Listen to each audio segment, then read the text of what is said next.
विश्व विधाता मेरे हाथ से मोती चली बानी नहीं विश्व विधाता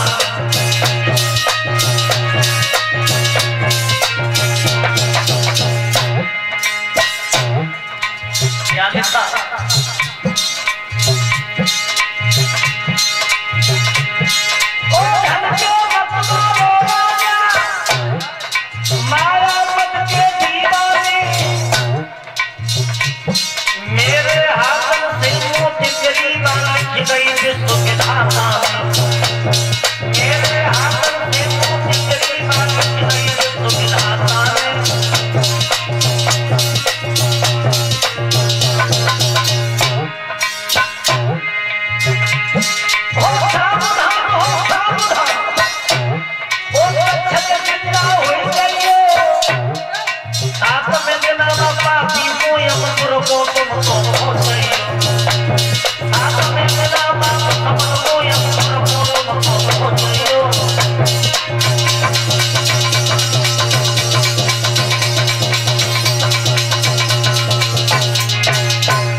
आंखें खुल गई समीक ऋषि की।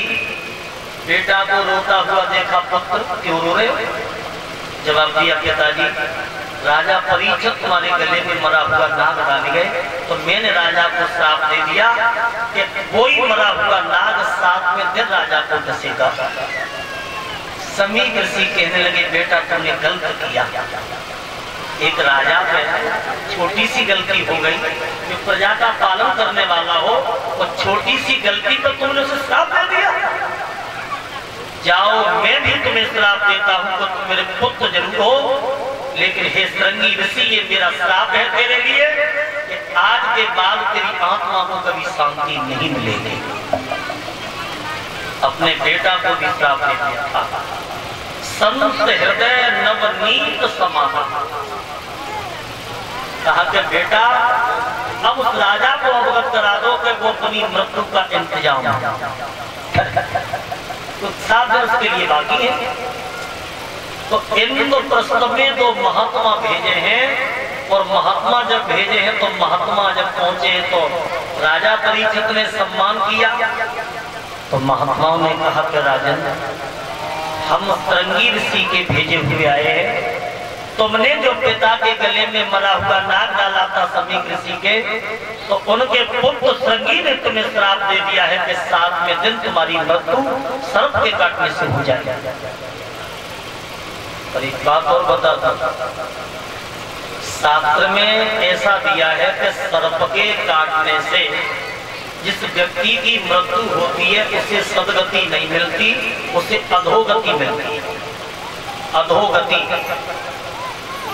जैसे उम्र हमारी 50 वर्ष परमात्मा के यहाँ से निश्चित है, तो अगर 30 वर्ष में सर्प के काटने से हमारी मृत्यु होती है, लेकिन परमात्मा के यहाँ से हमारी 50 वर्ष दिए, तो 20 वर्ष हमें अधोगति में जाना पड़ेगा, तब हमें पुनर्जन्म की प्राप्ति होगी। बोल आनंद कंद भगवान की। भाइयों आज हम समझाने लगे कि राजन तुमने घमंड में आकर के तुमने एक संत का अपमान किया। माया पाए किने मदनाई और कर विचार देखो मन माई। जिसने घमंड किया, अहंकार किया, समझ लो उसके नाश का पहला द्वार खुल गया। और घमंड कई तरीका के होते हैं, किसी को दौलत का घमंड, किसी को पद का घमंड,